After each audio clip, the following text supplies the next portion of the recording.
Muito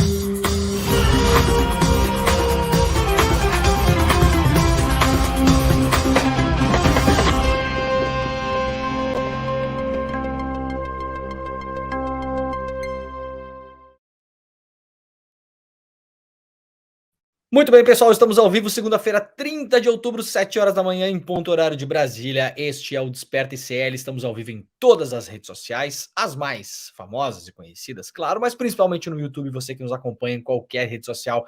Muito bom dia, muito obrigado, obrigado por estar aqui conosco, né? A nossa audiência é sempre muito cativa, estamos com galera já aí de Araçatuba, de Bruxelas, de Araraquara, da Baixada Santista. O pessoal já tá chegando, vai deixando seu comentário nos comentários, claro. Lajeado, Rio Grande do Sul. Este programa está em viagem essa semana, até o final da semana. Aliás, quinta-feira temos feriado, né? Quinta-feira, feriado, feriadão para quem vai conseguir emendar o feriadão, né? Ainda estamos em viagem, na semana que vem voltamos para o nosso maravilhoso estúdio oficial, né? Muito obrigado, pessoal lá de Abreu e Lima, Pernambuco, Goiás. Onde mais vocês estão falando aí, gente? Vai chegando nos comentários e vai deixando já o seu bom dia para todo mundo aí, né? O nosso chat sempre muito civilizado, sempre muito amável, sempre muito afável, né? As pessoas sempre muito tranquilas, não há barracos neste. De vez em quando poderia ter um barraquinho, né? Mas um barraquinho na boa, né? Mas nunca tem gente aí falando bobagem, né? Até porque se tiver a gente tira, porque este programa aqui é uma democracia, ou seja, é um programa onde quem manda é o Demore, que sou eu, no caso. Pessoal de Tiradentes, Minas Gerais, muito bom dia, obrigado para todo mundo. Resende, Rio de Janeiro, Florianópolis, Palestina Livre. Que mais, gente? Da onde vocês estão falando aqui? Deixa eu pegar mais comentários aqui. Aproveitar que eu tô viajando, que eu fico mais próximo do computador, eu consigo ler os comentários, né? Bom dia de São Paulo, bom dia de Salvador, na Bahia, Campo Grande, Porto Alegre, Amapá, Firenze, na Itália, Ananindeua, Rio de Janeiro. Muito bem, São Luís do Maranhão, Porto, Portugal, Piracicaba, sensacional, né, gente? Tem muita gente que acompanha esse programa, brasileiros que vivem fora do Brasil, porque o fuso horário acaba facilitando, né? Muitas vezes, se você está na Europa, por exemplo, você está mais próximo do meio-dia agora na Europa, né? Já são 11 horas da manhã, na verdade, né? No fuso horário, na maior parte dos fuso horários dos países europeus. E também, gente de outros países do mundo, tem muita gente que nos acompanha na Ásia também, Austrália, Japão, China, muita gente já vem dando oi pra gente aqui desde muito tempo, então muito obrigado pela companhia de todo mundo. Por gentileza, antes de mais nada, se vocês puderem, vai deixando seu like, assine os canais do Eduardo Moreira e do ICL também no YouTube, e claro, se vocês quiserem ser avisados todas as vezes que estivermos ao vivo, cliquem ali, apertem, né, no sininho. O sininho é a garantia, mais ou menos, né? Mais ou menos. É a garantia de que a gente imagina que talvez o algoritmo do YouTube vai avisá-los e avisá-las de que estamos ao vivo. De todo modo, o ICL está ao vivo todos os dias, das 7 horas da manhã até as 11h30 da manhã, e depois das 5 horas da tarde até as 8h30 da noite, tá bom? Sempre de segunda a sexta e, eventualmente, nos finais de semana. Aliás, esse final de semana que passou, eu fiz uma live com a Heloísa Vilela, né? A Heloísa estava já em Jerusalém e aí nos contou como tinha sido a viagem dela pela Cisjordânia para fazer a cobertura dos conflitos na Palestina. Então, quem tiver curiosidade, tem duas lives nos canais do ICL e no canal do Eduardo Moreira no final de semana. Uma live que foi feita com o Rodrigo Viana e a Heloísa Vilela no domingo, portanto, também conhecido como ontem, né? E uma live que foi feita com a Heloísa Vilela e comigo no sábado, também popularmente conhecido vulgo anteontem, né? Hoje estamos na segunda-feira. Então, procurem nos canais aí do ICL e do Eduardo Moreira as lives com a Heloísa Vilela e comigo, e com a Heloísa Vilela e com o Rodrigo Viana. São duas lives importantíssimas que dão conta de tudo que está rolando na Palestina nesse momento, e é mais ou menos uma parte do diário de viagem que a Heloísa Vilela está escrevendo no site do ICL Notícias. Você não sabe que tem um site do ICL Notícias porque você mora em Marte e você estava sem internet ou estava escalando uma montanha, né? Então agora que você já parou de escalar a montanha, atenção, iclnoticias.com.br, o site oficial agora do ICL, sim, portal de notícias. Tá ligado o UOL? Tá ligado o G1? Tá ligado? Então, ICL Notícias, tá bom? Se você tem o hábito de consumir notícias, como nós aqui, né? Temos o grande hábito de consumir notícias, você já pode colocar na barra dos seus favoritos iclnoticias.com.br para consumir junto com todos os outros veículos que onde você costuma procurar informação. Agora você tem um portal sem anúncio, sem banner enchendo o saco, sem coisa pedindo para você fazer cadastro, sem nada, né? Sem paywall, é tudo livre, aberto, de graça, é rápido de carregar, não vai ficar dando autoplay em vídeo para incomodar você e gastar sua internet, não vai carregar 6.428 banners que você não sabe nem onde está a notícia, né? Tem lugar que hoje em dia você clica, você tem que procurar a notícia. Você entra, tem a manchete e aí você não sabe onde é que está a notícia. Você tem que ficar caçando, né? Parece um Indiana Jones, ficar caçando os parágrafos no meio né? Caçando serviço de arqueologia. Tem site que hoje em dia o leitor tem que fazer arqueologia para conseguir descobrir onde é que está a notícia. Não é o caso, obviamente, do iclnoticias.com.br, então você chega lá e vai ter, claro, todos os dias, super atualizado, as notícias do Brasil e do mundo, tá bom? Vamos lá, gente, ó, primeira coisa importante. Hoje é um dia de comemorar, né? Hoje é 30 de outubro de 2023. O que estávamos fazendo um ano atrás, nesta exata data? Estávamos comemorando esta imagem que está aparecendo para vocês agora na tela. Jimmy, coloca para a gente a imagem, porque todo mundo precisa ver. Isso aqui, ó, um ano, né? Hoje é a data oficial de um ano de não eleito. Foi aí, Jimmy? Conseguiu colocar na tela para gente? Ali, às cadê? 19 horas e 57 Olha aí. minutos, Renata Lopretti chamando minha atenção para este momento. Atenção. Você está vendo na tela a cor pintou. Momento emotivo. A Justiça Eleitoral acaba de confirmar a vitória de Luiz Inácio Lula da Silva, do PT, na disputa da presidência da República. A partir de 1º de janeiro de 2023, Lula retorna ao Palácio do Planalto para um mandato de 4 anos. Será o terceiro mandato dele. Vence, portanto, a eleição o candidato Luiz Inácio Lula da Silva, Renata. Acaba de ser cravado, então, pelo TSE, e isso, Lula... É muito triste, né, gente? Assim, um ano dessa imagem desoladora. Vocês não ficaram tristes? Desculpa abrir a segunda-feira de vocês assim, né? Eu sei que é um momento delicado, tá bom? Eu sei que não foi fácil passar por isso. Viu, Jair?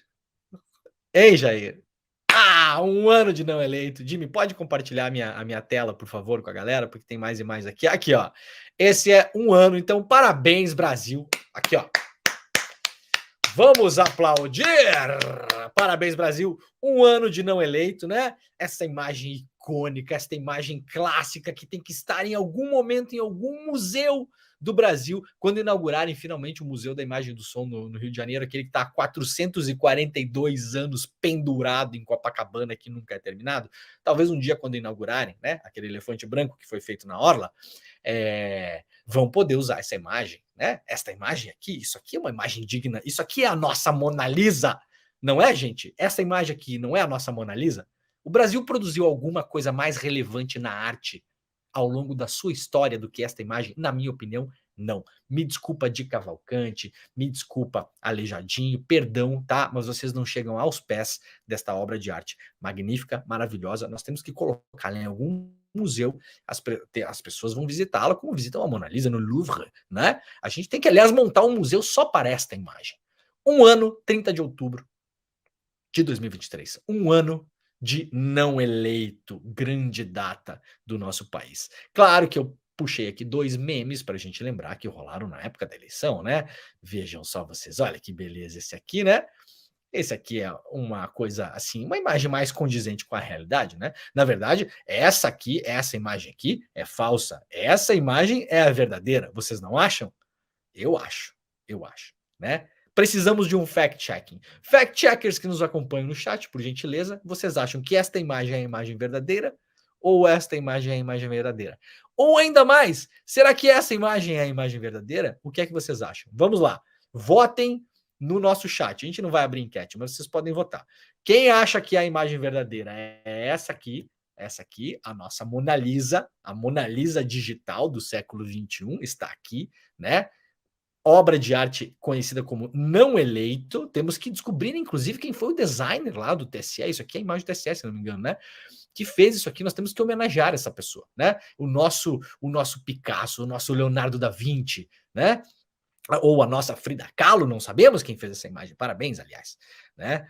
Qual imagem é verdadeira, vocês acham? Número 1, essa aqui é a imagem verdadeira. Número 2, Essa aqui é a imagem verdadeira, vocês acham? Eu acho que é essa, eu acho, né? Não estou enxergando muito bem, mas eu acho que é essa. Número 3, essa imagem é a imagem verdadeira. Votem aí, coloquem no nosso chat para a gente ter um balanço mais ou menos de saber, mais ou menos também como vocês estão, né, em relação a esse futuro distópico onde não sabemos quais imagens são verdadeiras e quais imagens são falsas. No entanto, parabéns Brasil, um ano de não eleito, alguém, por gentileza, descubra quem foi o grande arquiteto ou arquiteta, né, designer, desenhista, artista desta obra de arte maravilhosa, essa aqui, no caso, porque nós precisamos colocá-la em algum museu. Essa é a nossa Mona Lisa. Essa aqui, isso aqui é o nosso teto da Capela Sistina. Tá bom? Muito bem. Que dia feliz, né, gente? Tá bom. Bom, vamos lá para coisas não tão felizes agora, né?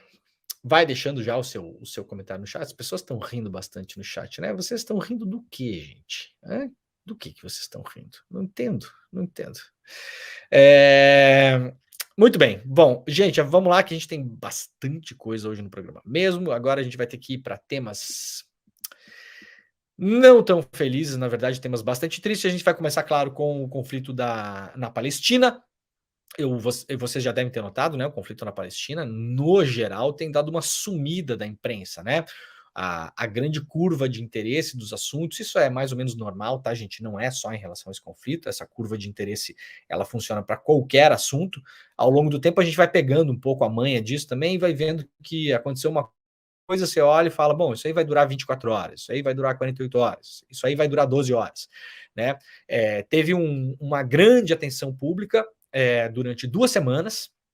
Eu até marquei essa data, porque na segunda-feira da semana passada foi o primeiro dia desde os ataques do Hamas em Israel, né? O que começou essa nova onda, né? Não foi o Hamas que começou isso historicamente, mas assim, colocando como um marco histórico recente, né? O sequestro e os ataques que o Hamas fez em território dito de Israel, porque muitos territórios ali são ocupados, não são territórios de Israel de fato, né? Enfim, vocês sabem aquela coisa toda importante, não vai dar tempo de falar aqui, mas todo mundo tá ligado, né? Em mais ou menos em que pé está este programa aqui em relação a esse assunto. Muito bem, teve 2 semanas de atenção total da imprensa em relação a esse assunto, mas na segunda-feira da semana passada foi o primeiro dia pela manhã, logo cedo, em que o conflito na Palestina não estava no principal bloco, não era nem só na principal manchete, não estava no principal bloco de destaque de nenhum site noticioso importante do Brasil. E agora ele vira um assunto colateral, como virou a guerra da Ucrânia, né? Como isso é natural, entre aspas, na imprensa que aconteça, tá? E vai depender agora de espasmos de notícias mais ou menos relevantes para ganhar algum destaque de novo. No entanto, claro, lá no site do dclnoticias.com.br, vocês terão a importância dada ao assunto do modo como ele merece. Primeiro, há um diário de guerra escrito pela Heloísa Vilela.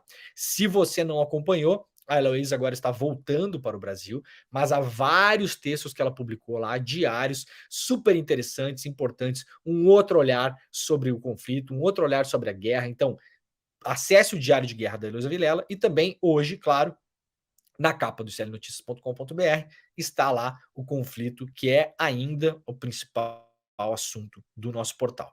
Vamos lá, então? Bombardeios de Israel matam mais de 8.000 pessoas, segundo o governo de Gaza. Das vítimas fatais, ao menos 3.342 pessoas são menores de idades. 2.000 mulheres e 460 idosos. Uma coisa importante antes de ler essa notícia. No final de semana, na sexta-feira, na verdade, o governo Biden falou que não dá para confiar nesses números de Gaza, porque eles são divulgados pelo Ministério da Saúde local de Gaza. 2 coisas importantes. Primeiro, o Ministério da Saúde divulgou a lista dos nomes de todas as pessoas mortas. Isso está público e pode ser checado por qualquer pessoa. 2, no final de semana, se não me engano, foi até a CNN ou o New York Times, não lembro, foi uma dos conglomerados de imprensa ocidental, assim ditos, que divulgou uma coisa importante. Jamais, atenção, antes dessas semanas que estamos passando agora, qualquer governo, seja os Estados Unidos, seja Israel e tal, duvidou dos números do Ministério da Saúde de Gaza. Nunca houve uma dúvida como tá acontecendo agora. Esses números nunca foram colocados em dúvida. Eles são aceitos pela ONU, eles são aceitos pela OMS, eles são aceitos pelo Médicos Sem Fronteiras, são aceitos pelos Repórteres Sem Fronteiras, pela Anistia Internacional, todas as entidades do mundo, todas as entidades do mundo, assim como aceitam dados do Ministério da Saúde de Israel, por exemplo, aceitam dados do Ministério da Saúde de Gaza. Agora, magicamente, porque o genocídio é grande, tem muita gente sendo assassinada pelo que Israel está fazendo em Gaza, agora alguém resolveu colocar em dúvida os números. A gente pode colocar em dúvida os números de Israel também, então. Podemos? Não podemos? Podemos ou não podemos?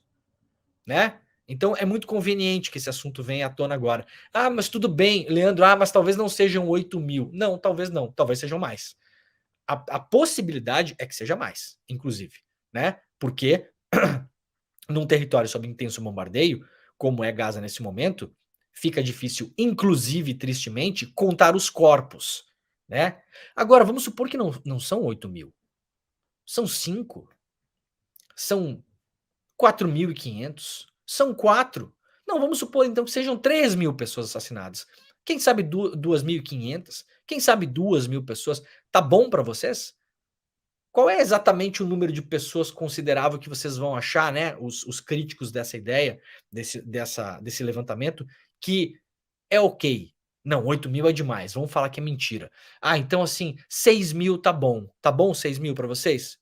Ou quem sabe 5? A gente vai ficar negociando? É um jogo?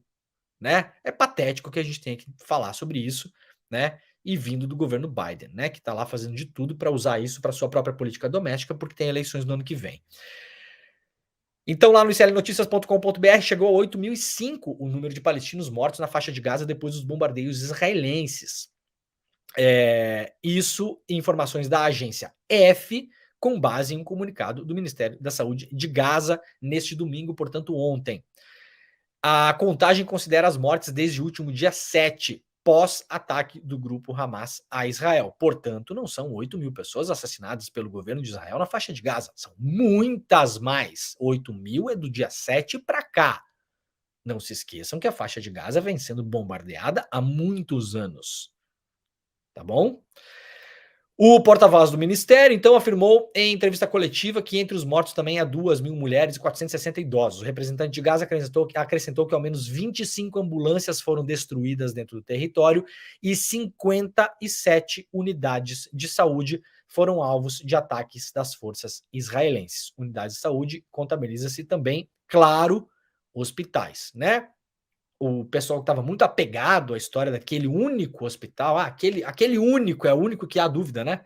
Há um único hospital onde há dúvida. Foi um foguete do Hamas? Não foi. Na semana passada, o New York Times publicou uma investigação super aprofundada, com 3 ângulos do vídeo diferente, desmontando a mentira que Israel contou, que o foguete que explodiu naquele vídeo célebre da Al Jazeera teria sido aquele foguete que caiu no hospital. Investigação do New York Times, tá bom, gente? Não é do Pravda, não é o Che Guevara, não é o Mao Tse Tung. Investigação do New York Times chegou à conclusão de que um vídeo que Israel publicou dizendo que aquele seria um foguete do Hamas que teria caído no hospital, não caiu no hospital. Foi abatido no ar e caiu a milhas de distância do hospital. Mas ainda tem gente que está se apegando à história do hospital, né? Foi Israel? Não foi Israel? Será que naquele caso específico não foi? Nossa, que injustiça tremenda, né? Contra o exército israelense. Vamos agora aqui defender. Todos vocês ajoelhem no milho, peçam desculpas, porque vocês falaram um absurdo que Israel bombardeou um hospital. 57 unidades de saúde atingidas pelos bombardeios de Israel. 8.005 mortos, 460 idosos, 3.342 pessoas abaixo dos 18 anos. Tá bom para vocês ou vocês vão ficar agarrados na história do hospital ainda? Né? Virou a grande questão, a grande história. Nossa, que absurdo esses jornalistas. Vocês não têm responsabilidade mesmo. Segue sendo o principal suspeito de ter bombardeado o hospital Israel. Porque, afinal de contas, quem está bombardeando a faixa de Gaza desde o dia 7? Israel. Quem mandou evacuar o hospital bombardeado? Israel. Né? Agora, resta dúvida em relação a esse. Alguma coisa a falar sobre os outros 57, né, entre hospitais e unidades de saúde? Não, esses não. Esses, aliás, nem sequer Israel nega que tenha atingido de um modo ou de outro, ou bombardeado diretamente, ou locais que foram atingidos por estilhaços, ou que sofreram danos por conta da destruição da infraestrutura muito próxima desses locais, né? Muito bem, o balanço está publicado então lá no site do ICL Notícias para quem quiser se aprofundar um pouco mais. Vamos lá para o jornal O Globo. Chanceler de Lula negocia no ZEUA, nos Estados Unidos, nova proposta de resolução para o Conselho de Segurança da ONU. Não é chanceler de Lula, né? O chanceler brasileiro, né? Mas tudo bem, tudo certo. Eu só achei estranho, né? Porque pareceu que assim o funcionário pessoal do presidente, né? Não, é o chanceler, é o Mauro Vieira, tá? O ministro das Relações Exteriores do Itamaraty, chanceler do Brasil, nosso, tá? Não é do Lula. Tá esquisita a manchete, né? O ministro das Relações Exteriores, Mauro Vieira, embarcou na noite de domingo, está escrito domingo aqui, o Jornal Globo, faltou o M, de domingo para Nova York, onde terá uma nova leva de reuniões na ONU sobre o conflito entre Israel e o grupo terrorista Hamas. Lembrando que sempre aqui estou lendo a notícia dos jornais, né? Aqui é Israel, aliás, faltou o L em Israel, Globo. Perdão, eu sou meio chato com isso mesmo, mas assim, na primeira frase tem 2 erros, tá? Tá faltando M no domingo e tá faltando L em Israel. Vejam que a imprensa brasileira tende a sempre classificar o Hamas como o grupo terrorista Hamas e Israel só Israel. Isso já dá um tom para a cobertura que não é um tom que é o tom que almejam essas grandes empresas de comunicação, neutro. Isso aqui não é um tom neutro, né? Somos muitas vezes acusados de fazer jornalismo militante, aliás, eu não fico nem um pouco incomodado quando falam isso de mim, pelo contrário, muito obrigado, né? É um elogio, aliás. Então, isso aqui não temos neutralidade, né? Então, o correto seria entre Israel e o Hamas. Mas como você está classificando já no lead, né, o grupo terrorista Hamas, você poderia classificar também o país com o seu exército genocida Israel, né? Porque é o que está acontecendo na faixa de Gaza agora. Como ambos são questão de interpretação do jornal, porque, atenção, a ONU não classifica o Hamas como grupo terrorista. Isso não é a minha opinião. Minha opinião aqui não importa. A ONU não classifica. Então, com base em que o Globo decidiu chamar o Hamas de grupo terrorista? Com base em uma decisão editorial, pessoal, da casa interna. Correto? Beleza. Então, só para a gente ter aqui as coisas nos seus devidos lugares. É importante, o Brasil preside ainda o Conselho de Segurança da ONU, aquela presidência rotativa, né? Calhou do Brasil estar na presidência do Conselho de Segurança bem no momento em que a tensão aumentou na Palestina em relação a essas últimas semanas, né? Foram 2 momentos históricos, né? Que casaram. Essa presidência transitória, rotativa, ela dura 1 mês. A do Brasil termina amanhã. Então, o que é que o Mauro Vieira está tentando fazer agora na ONU? Está tentando dar um sprint final, porque uma proposta de resolução para abrir corredores humanitários, cessar fogo, etc. e tal, já tinha sido feito pela Rússia e tinha sido derrotada no Conselho. Uma nova proposta, ouvindo os outros países, mas a proposta da Rússia não citava o Hamas. O Brasil foi lá e falou, então, vamos citar o Hamas na proposta. Mas a proposta da Rússia não falava que eu sou legal. Tá, você é legal, tá bom, bacana. Mas a proposta da Rússia não falava que a gente é mais legal do que eles. Tá, tudo bem, tá bom, você é mais legal do que eles, tá bom, o que mais você quer? A gente só quer abrir corredores humanitários, tirar as pessoas que querem sair da faixa de Gaza, poder entrar com comida, com remédio, e um cessar-fogo para reorganizar as coisas. Esse é o cerne da proposta. Se você quer ser chamado de querido, de bonito, de bacana, de legal, tá bom. O Brasil foi lá, colocou tudo dentro da proposta. O que fizeram os Estados Unidos? Vetaram a proposta. Muito bem. Agora o Brasil está correndo entre hoje e amanhã. Possivelmente não dê tempo de fazer alguma coisa para ser votada amanhã, mas é o que o chanceler brasileiro está tentando fazer na ONU nesse momento. Embora, segundo o Itamaraty, ainda não haja um texto a ser apresentado e nem previsão de votação de uma resolução no próximo dia, o Brasil está com consultas em andamento para tentar avançar em algum consenso em torno de um novo texto. A ideia é respaldar o texto e adotar pontos em comum para evitar o veto de algum dos 5 dos membros permanentes do Conselho de Segurança, né? Estados Unidos, China, Rússia e França, né? E Reino Unido. Qualquer um desses que votar contra a resolução não passa, tá, gente? Então, a resolução do Brasil da semana passada, ela foi aprovada quase que por unanimidade, teve 2 abstenções, Rússia e Reino Unido, se não me engano, e apenas um voto contra, dos Estados Unidos. Ah, mas a maioria não vence, não é assim na democracia? Não, na democracia construída na ONU é diferente. Na democracia construída na ONU tem 5 votos que se falar não, é não, apesar do fato de que os outros podem falar sim, né? É um excelente exemplo, né, de democracia, inclusive, não é mesmo? Parece uma coisa meio autoritária, não parece? Pois é mais ou menos assim como funciona o Conselho de Segurança, né? De modo unilateral, autoritário, né, usando a sua autoridade, os Estados Unidos foram lá e falaram não. E enquanto isso, as bombas seguem caindo em Gaza. Aliás, no final da semana que passou, o exército de Israel começou a entrar no território com a sua infantaria também, um ataque terrestre. Muito bem, vamos lá, seguindo aqui nesse assunto. O Conselho de Segurança da ONU se reúne nesta segunda-feira para discutir o conflito na faixa de Gaza, portanto, já junto com o chanceler Mauro Vieira. Lá no iclnoticias.com.br, cessar fogo imediato em Gaza, pede Médicos Sem Fronteiras. A comunidade internacional deve tomar medidas mais fortes para instar Israel a parar com o derramamento de sangue. Pessoas estão sendo mortas e deslocadas à força de suas casas. A água e o combustível estão acabando. A atrocidade atinge em escala nunca vista em Gaza. Esse é o texto denunciado nesse final de semana pela organização Médicos Sem Fronteiras. Atenção, uma escala nunca vista em Gaza é uma escala de terror. Já visto que Gaza vem sendo bombardeada há muitos anos. Então, não é que o pessoal do Médicos Sem Fronteiras, que aliás está lá há muitos anos também, conhece muito bem o local, conhece a região e consegue classificar se o que acontece hoje é melhor ou pior, ou menos pior, ou mais pior do que aconteceu no ano passado, ou em 2021, etc, etc. Então, o alerta está sendo dado. Isso aqui não é o Ministério da Saúde de Gaza. Para quem tem dúvidas em relação, não, mas aí são números do Hamas. Quem está falando que está ruim é o Hamas. Isso aqui é a organização Médicos Sem Fronteiras, que está operando no local, aliás, né? Vamos lá para o Diário do Centro do Mundo. ONU alerta para colapso da ordem pública em Gaza e pressiona Israel.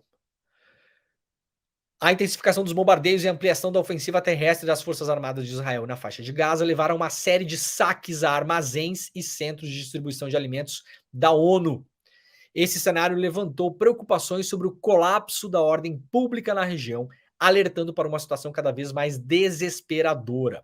O secretário-geral da ONU, Antônio Guterres, insistiu novamente por uma pausa humanitária no território palestino, enquanto autoridades internacionais expressaram preocupação com a resposta desproporcional de Israel ao conflito.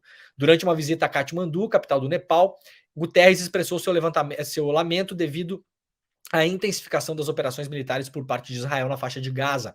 Ele enfatizou que, em vez de uma pausa humanitária amplamente necessária e apoiada pela comunidade internacional, a situação viu um aumento nas operações militares israelenses, agravando ainda mais a cruel crise humanitária na região. Apoio internacional, mais ou menos, né? Do que eu tenho visto, o único país que tem se expressado muito fortemente e usado, inclusive, a expressão genocídio planejado é o governo da Espanha, através da sua ministra, se não me engano, a ministra dos Direitos Humanos. Eu tenho seguido ela no Twitter, ela vem se posicionando sobre isso todos os dias, né? Agora, vários outros países não têm expressado absolutamente nada além da boa e velha hipocrisia. Os Estados Unidos, aliás, mandaram armamento e mandaram dinheiro para o exército israelense, né?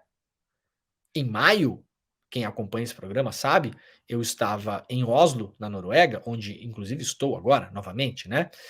Para quem não sabe, eu sou professor convidado da Universidade Metropolitana de Oslo. Muita gente pergunta, você vai aí toda hora e tal? Sim, é por isso, eu venho a trabalho, né? Em maio vim também. E eu filmei, aliás, mostrei no programa aqui, o porta-aviões. Falei sobre isso, inclusive, com a Heloísa Vilela, na nossa live de sábado, sobre a experiência da Heloísa Vilela na cobertura do conflito lá na Cisjordânia.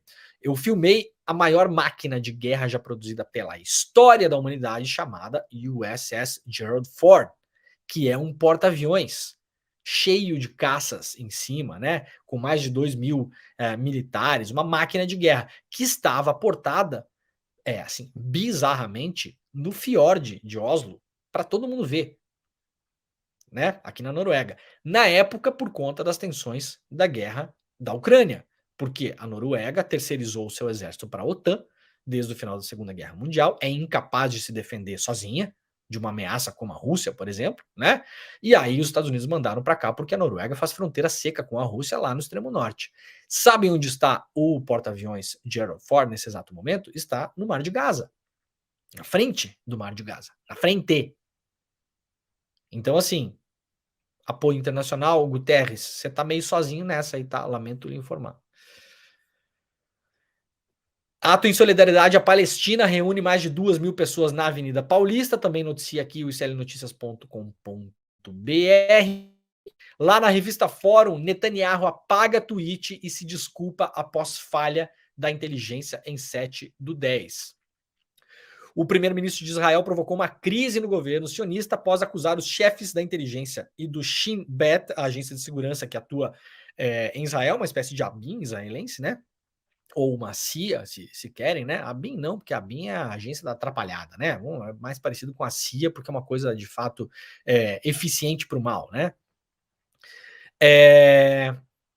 O Netanyahu então publicou um tweet alertando para uma falha da inteligência no dia 7 de outubro, quando os soldados do Hamas promoveram um ataque que matou cerca de 1.400 israelenses e também levou pessoas sequestradas para o território da faixa de Gaza. Em nenhum momento foi dado um aviso ao primeiro-ministro sobre a intenção do Hamas de iniciar uma guerra. Pelo contrário, todos os responsáveis da defesa, incluindo os chefes da inteligência da ABIN israelense, avaliaram que o Hamas não estava focado nisso. Essa foi uma avaliação submetida repetidamente ao primeiro-ministro e ao gabinete por todas as entidades de defesa de inteligência e até o início da guerra, escreveu o Netanyahu, meio que dando uma passada de pano, né? O Netanyahu tinha publicado um tweet falando que tinha acontecido uma falha de segurança, né? Que os caras não tinham visto o que estava acontecendo, depois apagou e publicou justamente o contrário. Acontece que várias pessoas, inclusive antes do dia 7, já estavam publicando nas redes sociais, inclusive o principal líder da oposição em Israel, me foge o nome agora aqui, deixa eu ver se a revista Fórum pegou isso. Não. Tá aqui, ó. A publicação. Não é. Isso aqui é tudo gente do governo Netanyahu, né? Não, tá aqui, ó. O Yair Lapid, né, o líder da oposição, ele tinha publicado um vídeo nas redes sociais antes dos ataques do Hamas, alertando que sim, estava chegando informações da inteligência de que alguma coisa séria e grande aconteceria nos próximos dias. Portanto, há que se investigar a fundo essa história. Como o líder da oposição tinha informações e Netanyahu não? Se as tinha, não fez nada, não deu bola, não agiu, eventualmente achou que era bom que acontecesse? É possível.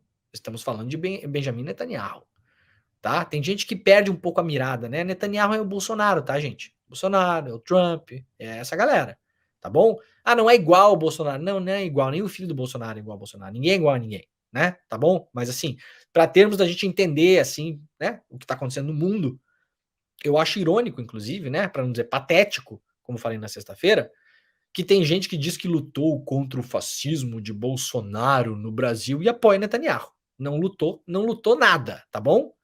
Tá bom? Você tá só tentando enganar ou a si próprio ou a todo mundo, tá bom? Se você se diz o grande democrata que lutou contra o fascismo de Bolsonaro e tá apoiando Netanyahu, apoiando as ações do exército israelense nesse momento, você, no mínimo, é um hipócrita. No mínimo, um hipócrita. Pode ser mal informado, pode ser ignorante, né? Então, assim, para falta de informação e ignorância, a gente tem um antídoto. Você pode assistir o nosso programa, por exemplo. Então, tô falando agora de novo. Netanyahu, Bolsonaro. Tá bom, gente? Tá entendido? Se você tá agarrado nessa ideia de achar bacana tudo que esse cara fala, de apoiar tudo que o exército dele faz, você se sinta apoiando o Bolsonaro e tudo que o exército faria na mão do Bolsonaro se estivesse cometendo o que está cometendo em Gaza nesse momento. Vamos supor que o Bolsonaro tivesse conseguido dar um golpe de Estado e, neste exato momento, estivesse usando o Exército Brasileiro, a Aeronáutica, a Marinha, para bombardear qualquer lugar aí, né? No Brasil ou fora do Brasil. Você estaria apoiando isso? Estaria achando ótimo? Estaria batendo palma? Se está fazendo com Netanyahu, é exatamente isso que você está fazendo, tá bom? Para a gente deixar claro aqui. Isso é o remédio para ignorância e para falta de conhecimento. Ninguém é obrigado a saber. Agora, tem gente que sabe e continua fazendo de todo modo. Aí o nome é outra coisa, né? Ainda na revista Fórum, ONU aprova a resolução da Jordânia que exige proteção de civis e trégua humanitária. Essas resoluções talvez não vão para lugar nenhum, porque se elas não passam pelo Conselho de Segurança, elas têm menos importância. Essa é a grande questão. Lá na Folha de São Paulo, Rússia fecha aeroporto em região muçulmana após população caçar judeus. Está tendo, claro, um aumento de antissemitismo no mundo por conta do que acontece nesse momento na Palestina, né? Esse conflito ele desencadeia uma série de outras coisas, né? Perigosas para pessoas que absolutamente não têm nada a ver com o conflito, né? Judeus que sequer ou moram em Israel, muitos judeus que moram em Israel são contra o que está acontecendo na Palestina, né? Protestam contra o governo Netanyahu. Então agora, nesse momento, é um momento de generalizações e, infelizmente, essas coisas estão acontecendo com mais frequência, né? Pessoas teriam invadido a área do aeroporto da República do Daguestão em protesto contra israelenses, segundo relatos iniciais. Vamos lá dar uma passada rápida para os jornais gringos para a gente ver como é que está andando a coisa, né? A capa do Washington Post ressalta aqui o assalto, né? O ground assault, né? A invasão terrestre do exército israelense em Gaza. O New York Times também fala aqui sobre a guerra, claro, né? Tá no primeiro grande bloco aqui, né? Fala principalmente sobre as 34 horas de medo em Gaza, né? Um blackout total em Gaza. Gaza foi desconectada do mundo nas últimas 33 horas, sem luz, sem telefone, sem internet. Gaza, neste momento em que Israel decidiu fazer isso, virou uma ilha completamente desconectada do mundo. Pouquíssimas pessoas que estão lá, alguns jornalistas, ainda têm acesso a telefone por satélite, e enquanto a conexão permanecer e enquanto eles tiverem bateria, também, para os seus celulares, porque muita coisa está sendo feita de improviso. Há alguns geradores ainda em Gaza. O problema é que o combustível está acabando, né? A própria ONU alertou isso na quinta-feira da semana passada. O combustível está acabando, inclusive para os geradores para os hospitais. Então, é uma situação de desconexão com o mundo. E isso é feito. Quem é que tem intenção de apagar a luz e fazer as coisas no escuro?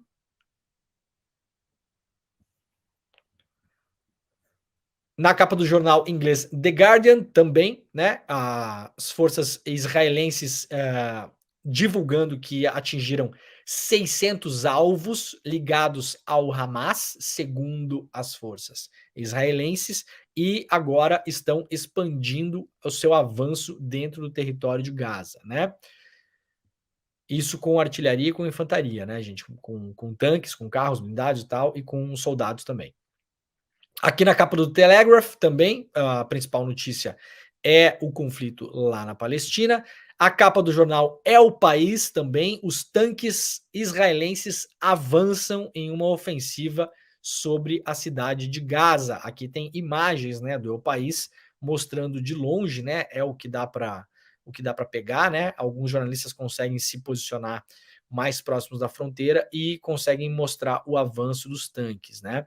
E aí, claro, também a gente vai ter agora, cada vez mais, filmes que são publicados na internet, que são filmados pelos soldados israelenses na sua invasão a Gaza. Então, preparem-se para cenas heróicas de soldados sendo salvos heroicamente, aquela coisa toda, porque isso vai fazer parte também da propaganda da guerra. né? Então aqui já no El País já tem um pedaço, né? Tem aqui esse vídeo eu assisti um pouco antes de ir para o ar, tem uma parte aqui que mostra, aqui ó, deixa eu ver se é esse aqui que estava na matéria antes, que mostra o avanço dos tanques, né? Não, isso aqui são as cenas de destruição em Gaza. Tem um outro vídeo nessa matéria do país que mostra o avanço dos tanques, eu acabei não separando pra gente aqui. Lá na capa do Corriere della Sera, o conflito já perdeu um pouco de espaço. Nós temos aí, na primeira história, um escândalo doméstico, local, né? E aqui, no segundo pedaço do jornal, temos, então, os combates no entorno da cidade de Gaza e o ataque que está sendo feito agora pelo exército israelense. Na capa do La República também, né, temos basicamente as duas manchetes iguais, né? Aliás, os jornais vêm se tornando cada vez mais iguais. Acho que deveriam fundir o La República com o Corriere della Sera, porque até uns anos atrás tinha alguma diferença. Agora, até as fotos são as mesmas, né? Lá na capa do Le Monde Diplomatique também, uma guerra urbana começa em Gaza.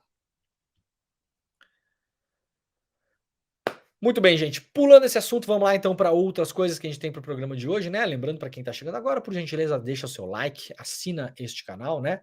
Este programa é o programa Desperta ICL, nós estamos ao vivo todos os dias às 7 horas da manhã, das 7 até às 8. Eu sou Leandro Demori e este é o ICL Notícias.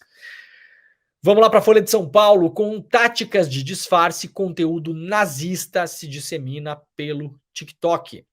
Conteúdos nazistas e com discurso de ódio têm sido disseminados de forma exponencial no TikTok, a rede social mais utilizada pelos adolescentes brasileiros, com estratégia de disfarce para driblar as ferramentas de moderação e assim alcançar o maior número de usuários. Isso aqui é perigosíssimo.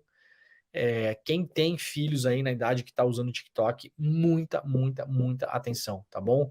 É inevitável falar isso, né? Parece uma coisa de pais autoritários, mas fica ligado no que seu filho e sua filha está consumindo.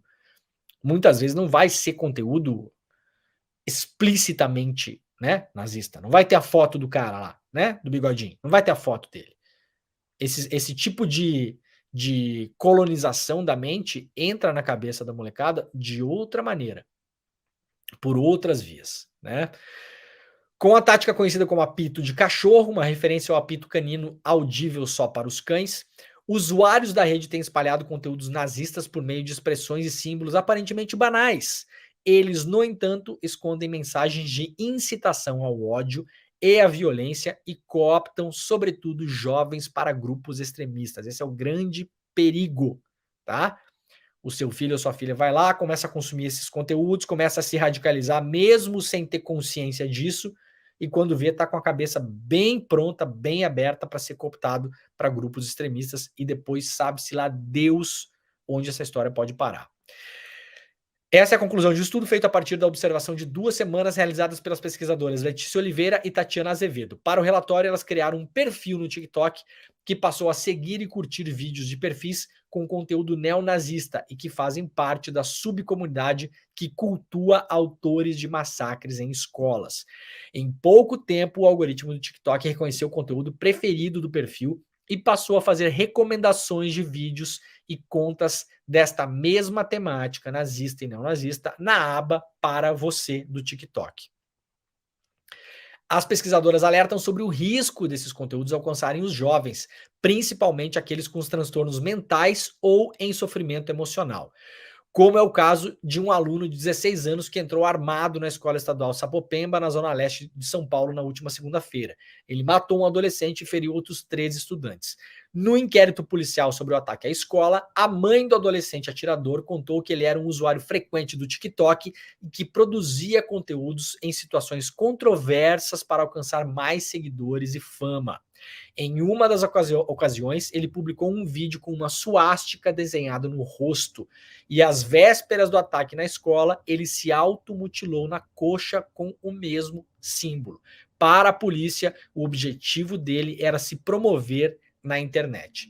Porém, vídeos como os do autor do ataque em Sapopemba não são os principais conteúdos de cunho neonazista encontrados na rede social chinesa. Esquisito, rede social chinesa, né? Alguém fala de rede social estadunidense quando vai falar do Facebook ou do Instagram? Muito bem, segue o baile. As pesquisadoras citaram que os usuários têm se distanciado dos símbolos mais conhecidos, como a suástica, e optando por códigos nos nicknames e símbolos na foto do perfil. Um deles é o símbolo do sol negro, que pesquisas apontam ser um símbolo popular entre neonazistas e é composto por uma espécie de roda solar formado por 12 runas.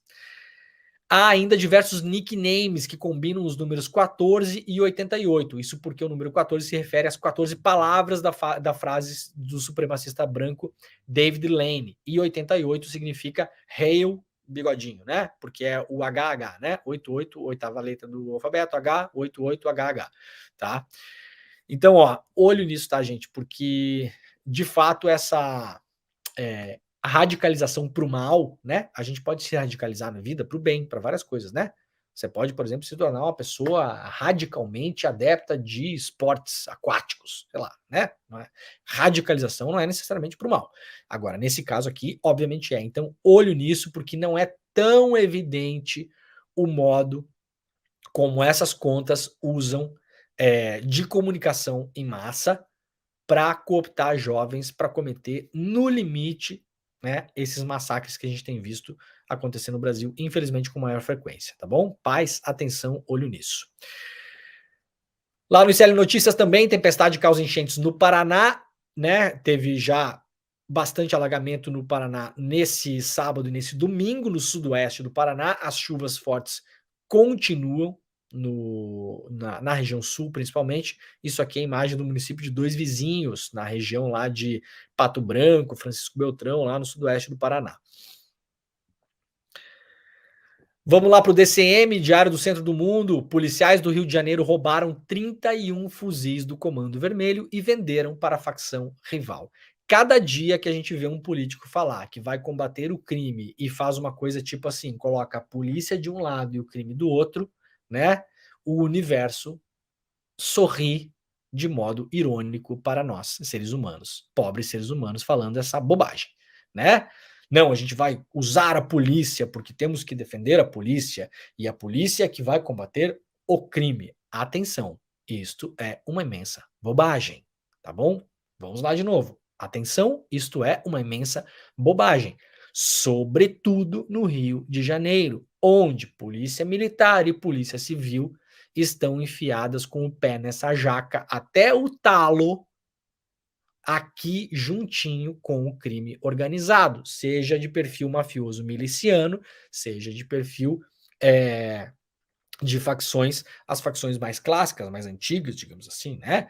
As facções do tráfico de drogas, né? Então aqui, mais uma prova de que ao tentar combater o crime, né? É muito legal esse negócio de combater o crime. Parece o Sérgio Moro falando. Quando eu vejo gente falando isso, eu me lembro do Sérgio Moro, tá? Desculpa aí quem fala, mas ó, quando vocês entram nessas, parece o Sérgio Moro, tá bom? Combater o crime, tá bom? Se não forem fazer uma reforma profunda nas polícias, investigar as polícias, prender policiais, afastar policiais, abrir concursos novos, formar policiais novos com uma outra mentalidade, diferente dos cursos de formação que tem hoje para a polícia, tudo continuará exatamente como está. Policiais civis do Rio de Janeiro estão sob investigação da Polícia Federal devido a suspeitas de envolvimento em atividades criminosas. De acordo com informações de um relatório de inteligência, os agentes teriam roubado fuzis do Comando Vermelho e vendido para um grupo rival. Isso aqui não é novidade, tá bom, gente? Isso aqui é novidade, esse grupo aqui. Esse roubo aqui é novidade. Isso aqui é uma atividade de comércio antiga da polícia do Rio de Janeiro. Antiga. É um clássico. A polícia vai lá, faz uma operação em algum lugar. Apreende armas e drogas. Onde vocês acham que essas armas e drogas muitas vezes vão parar? Ou elas são vendidas para grupos rivais, ou elas são vendidas de novo para a própria facção. Então você vai lá, pega 5 fuzis do Comando Vermelho e 500 quilos de maconha. Aí você chega para o Comando Vermelho e fala: senhor Comando Vermelho, essas coisas aqui são suas. Para o senhor tê-las de volta, o senhor tem que pagar por elas. e o Comando Vermelho paga, e essas coisas voltam para o Comando Vermelho. É um comércio. Isso é um clássico. Tá bom? Não é novidade nenhuma isso aqui. O relatório descreve que policiais civis teriam exigido o pagamento de uma quantia considerável para liberar um armamento do Comando Vermelho que havia sido detido. Quando o pagamento não foi realizado na totalidade, os policiais conduziram uma operação na qual apreenderam 31 fuzis da facção. Essas armas foram posteriormente negociadas com o TCP, Terceiro Comando Puro, um grupo rival do Comando Vermelho. São os dois grupos de facções de drogas mais fortes do Rio de Janeiro hoje, posto que a ADA, né, é uma facção que praticamente não existe mais. Elaiá, né? Vamos lá, ainda no DCM, pesquisadores encontram carcaças de 23 botos em Coari, no Amazonas. Pesquisadores da Universidade Federal do Amazonas encontraram 23 carcaças de botos vermelhos e tucuxis em lagos de Coari, no Amazonas. O município é vizinho a Tefé, onde mais de 150 animais morreram desde setembro. A maioria das carcaças se encontrava em estado avançado de decomposição, indicando que os animais haviam morrido já há alguns dias. O boletim divulgado informa que a maioria das carcaças é de botos vermelhos, assim como ocorreu em Tefé, e que amostras dos animais mortos estão sendo coletadas para análise na busca de compreender a causa das mortes. A alta temperatura da água é apontada como a maior das hipóteses.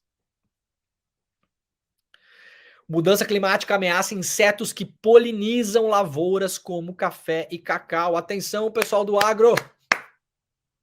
Tá na hora de acordar, pessoal do agro. Tá na hora de acordar, né?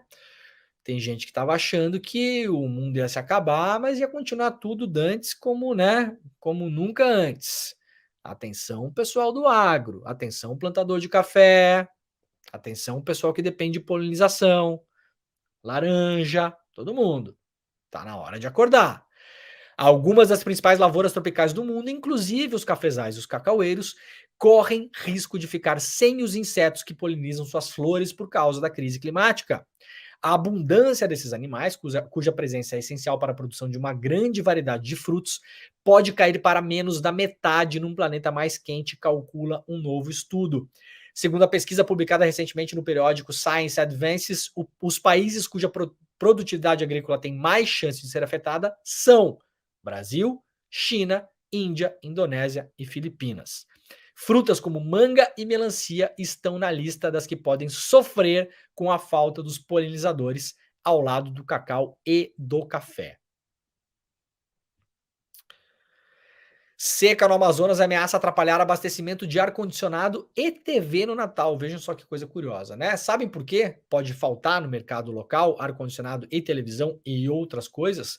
Porque os barcos não estão conseguindo navegar na região devido à seca dos rios. Então, a crise climática todos os dias nos dá algumas bofetadas na cara, porque tem várias pessoas de vários setores da economia que acham que está tudo bem, que não vai dar nada, que não pega nada, que vai ficar só um pouquinho mais quente, que daí a gente compra ar-condicionado, né? Ah, não, mas tudo bem, se tiver aquecimento global, a gente compra ar-condicionado. Pois bem, o ar-condicionado não está chegando, tá bom? Não está chegando por quê? Porque não tem água no rio, né? O mesmo rio onde estão morrendo os botos. E assim, sucessivamente, as coisas estão acontecendo. Líder quilombola é assassinado no Maranhão, lá da revista Fórum. José Alberto Moreno Mendes, conhecido como Doca, foi morto em frente à sua casa. Infelizmente, mais um caso de líder quilombola assassinado no Brasil. A comunidade do território quilombola Monte Belo, localizado em Itaipuaçu Mirim, no estado do Maranhão, foi abalada pela trágica morte do líder José Alberto Moreno Mendes, conhecido como Doca.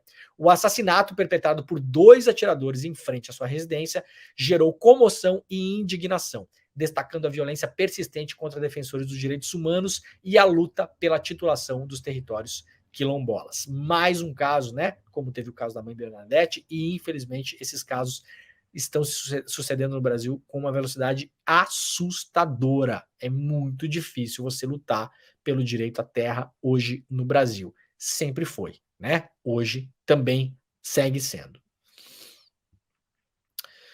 Bom, temos um vídeo aqui da Carla Zambelli desmaiando no aeroporto de Congonhas, mas vamos fazer o seguinte. Eu imagino, né? Eu não sei se o William De Luca a essa hora está no WhatsApp, Deluca, você está aí, William Deluca? Se você estiver, pegue o seu celular agora e me responda, né? O Deluca está entrando no ar daqui a 6 minutos, imagino que ele deve estar ocupado.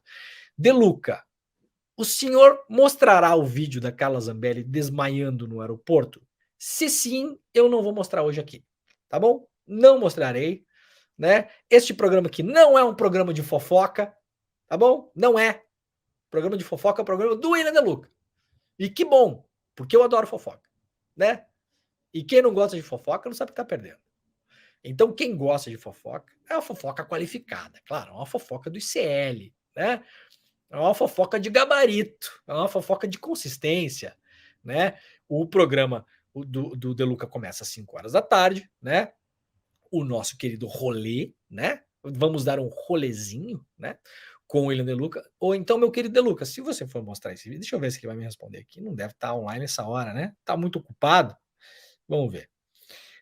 Mas deve mostrar. Se não mostrar, vou pedir para que ele mostre o vídeo. Então, temos vídeo, sim, da Carla Zambelli desmaiando no aeroporto, mas a gente não vai mostrar aqui. Vamos manter o segredo, vamos manter o mistério, né? É bom, é um misterinho, né? 7h55 da manhã, vocês podem, depois quem quiser pode procurar, mas também não precisa procurar, gente, ó, 5 horas da tarde, você cola aqui, né, que vai ter, com certeza vai ter, Ai, muito bem, vamos lá então para o final, deixa eu antes rapidamente me despedir aqui do pessoal que nos acompanha na TVT, na TV Querimurê e também na Rádio Brasil Atual. Este programa, como vocês sabem, está em rede, né? A nossa rede consiste em fazer a transmissão pela internet, em vários canais, mas também na TV aberta, TVT, em São Paulo e Grande São Paulo, TV Querimurê na Bahia, Salvador e Grande Salvador, e também na Rádio Brasil Atual. Sim, você pode nos ouvir pelo seu radinho também em São Paulo. Então, muito obrigado a quem nos acompanhou nesses 3 veículos. Amanhã nós estaremos de volta, tá bom? Com o Desperta ICL. Um beijo pra vocês, gente. Tchau, tchau. Ó, galera, rapidamente 2 notícias para encerrar aqui. Polícia da Colômbia oferece recompensa de R$240 mil por informações que ajudem a encontrar o pai do jogador Luiz Dias, do Liverpool. Homens em uma motocicleta interceptaram o carro dos pais do jogador em La Guajira. A mãe foi liberada ainda na noite de ontem, mas o pai dele segue sequestrado. Isso aqui é uma notícia do mundo da bola, né? Mas que está sendo bem falado em vários meios de comunicação do mundo todo. E aí, para encerrar, eu acho que é isso. Para encerrar, é isso. Muito bem. Então tá, ó, vamos fazer o seguinte, vamos terminar o programa. Ô, Jimmy, faz uma gentileza pra gente. Eu vou me despedir aqui da galera. Pode me colocar só na tela, só eu? Eu vou me despedir do pessoal aqui, né? Então, muito obrigado pela audiência de todo mundo. O ICL Notícias primeira edição está começando neste exato momento. Vocês não precisam mais sair daqui para acompanhar o ICL, o N1, o nosso querido N1, né? Que começa daqui a pouquinho com a Vivi, com o Deluca, com o Edu, com todo mundo lá, né? Todos os nossos comentaristas, com o Rodrigo, tá todo mundo no estúdio já. Fiquem por aqui. Lembrando que a gente vai ao vivo até às 11h30 da manhã. Então, vamos terminar o programa do seguinte modo. Jimmy, por gentileza, tire a nossa tela do ar, sai tela, deixa só o papai, tela sai, fica papai. Muito obrigado pela audiência de todo mundo. Será que o Jimmy está me ouvindo? Sim, está me ouvindo. Muito obrigado pela audiência de todo mundo, nós voltamos amanhã e vamos encerrar, Jimmy, com o vídeo do dia, né? Hoje é o dia mundial do não eleito, feriado mundial. Sabiam disso? Eu estou na Noruega, ninguém está trabalhando aqui. Estou olhando pela janela, aliás, está nevando, primeira neve do ano na Noruega. Ninguém está trabalhando nesse momento em Oslo, por quê? Porque é feriado global hoje, que é o feriado global do não eleito, né? 30 de outubro faz 1 ano que o cidadão não foi eleito. Então vamos terminar o programa. Jimmy, você pode colocar o vídeo, depois já roda a nossa vinheta e o programa se acabou-se, tá bom? Muito obrigado para todo mundo. Fiquem aí com o vídeo do não eleito. Um beijo e ó, tchau. Às 19h57, Renata Lopretti chamando minha atenção para este momento. Você está vendo na tela a cor pintou. A Justiça Eleitoral acaba de confirmar a vitória de Luiz Inácio Lula da Silva, do PT, na disputa da presidência da República. A partir de 1º de janeiro de 2023, Lula retorna ao Palácio do Planalto para um mandato de 4 anos. Será o 3º mandato dele. Vence, portanto, a eleição o candidato Luiz Inácio Lula da Silva, Renata. Acaba de ser cravado, então, pelo TSE, isso, Lula...